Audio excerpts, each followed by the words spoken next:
এই নার্সারিতে আমার অনেকবারই আসা হয়েছে, কারণ বাসা থেকে আমি যতবারই গাছ কিনতে বের হয়েছি এই নার্সারিতে এসেছি। আর আজকে আপনাদের ভাইয়াকে নিয়ে চলে আসলাম নার্সারিতে। আর এটা হচ্ছে মরিয়ম নার্সারি, সাউথ কিং সংলগ্ন রোড, বরিশালে। এখানে সব ধরনের গাছ রয়েছে, যেগুলো কিনা ব্যালকনিতে অথবা বাসার ছাদে অথবা বাগানে লাগানো হয়। আর এখান থেকে আপনি আপনার পছন্দ মতো গাছ কিনতে পারেন। এখানে আসার পর কিন্তু আমাদের দুজনেরই অনেকগুলো গাছ পছন্দ হয়ে যাচ্ছে। আসলে এখানে আসলে অনেক গাছই দেখতে ভালো লাগে। তবে আমরা মূলত এসেছি ছেলের স্কুলে একটা গাছ দিতে হবে, এর জন্য গাছ কিনতে। আর ওর জন্য আমি একটা গাছ নিয়ে নিয়েছি, সাথে কিন্তু আমার একটা মাধবীলতা ফুল গাছ খুব পছন্দ হয়েছে, সেই গাছটাও আমি ব্যালকনির জন্য নিয়ে নিয়েছি।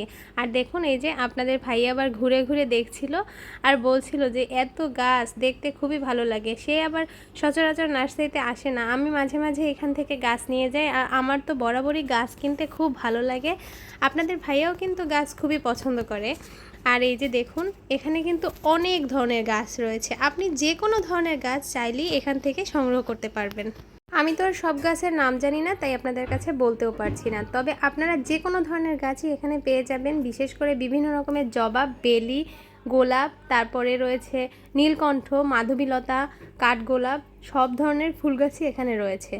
এছাড়াও আমরা, পেয়ারা, মালটা, লেবু, কমলা লেবু, আপনি যত ধরনের ফল, সবেদা আছে, এগুলো সব এখান থেকে সংগ্রহ করতে পারেন। আর এখন কিন্তু বিশেষভাবে বর্ষাকাল, আর বর্ষাকালে যে কোনো গাছই লাগালে কিন্তু খুব ভালোভাবে হয়। আর এই বর্ষার সিজনে একটা গাছও যদি না লাগান সেটা কেমন হয় বলেন তো? অবশ্যই কিন্তু বর্ষাকালে গাছ লাগাবেন। আর গাছ লাগানো কিন্তু খুব একটা ভালো কাজ। আর এই যে দেখুন, আমরা টুকিটাকি কিছু গাছ কিনেছি, আর এখন গাছগুলো নিয়ে বাসায় চলে যাব। আমার তো গাছ কিনতে বরাবরই খুব ভালো লাগে। আর এ পাশটাতে দেখুন অনেক রকমের ফুল গাছ রয়েছে।